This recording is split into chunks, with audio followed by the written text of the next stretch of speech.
অসংখ্য ভাই বোন যাওয়ার জন্য প্রস্তুতি নিচ্ছেন। আল্লাহ সুবহানাহু ওয়া তাআলা যারা নিয়ামত করেছে, টাকা পয়সা জমা দিয়েছে, হজের জন্য প্রস্তুত নিয়েছে, সারা বিশ্ব থেকে আল্লাহ সুবহানাহু ওয়া তাআলা সকলকে যেন কবুল করে বলে আল্লাহুম্মা আমিন। সাথে সাথেই আল্লাহ সুবহানাহু ওয়া তাআলা আমি গুনাহগার সহ আমাদের সকলকে যারা এখনো পর্যন্ত কাবার মেহমান হতে পারি নাই, আল্লাহ রাব্বুল আলামিন যেন সকলকে কাবার মেহমান হওয়ার জন্য কবুল করে বলে আল্লাহুম্মা আমিন। সম্মানিত ভাইরা আমার, হজের প্রকার রয়েছে। হজ হলো 3 প্রকার। কয় প্রকার? 3 প্রকার। 1 নম্বর হলো ইফরাদ, 2 নম্বর হলো তামাত্তু, 3 নম্বর হলো কিরান। জোরে বলি সুবহানাল্লাহ।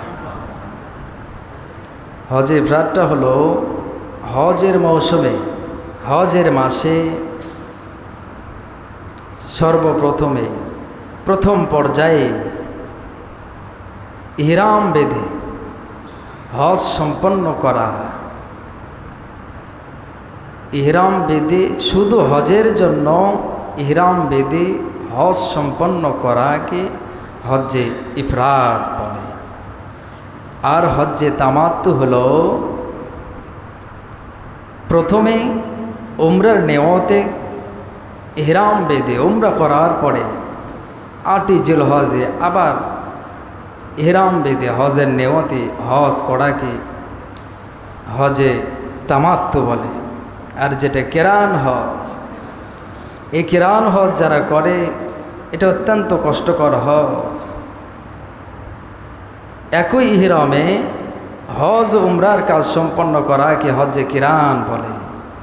যেটা আমার নবীজি একেবারে শেষ হজ যেটা করেছিলেন, শেষ পর্যায়ে একেবারে শেষ হজ আমার নবীজির জীবনে যে হজ সংগঠিত হয়েছিল সেটা হলো হজ্জে কিরান। জোরে বলি সুবহানাল্লাহ।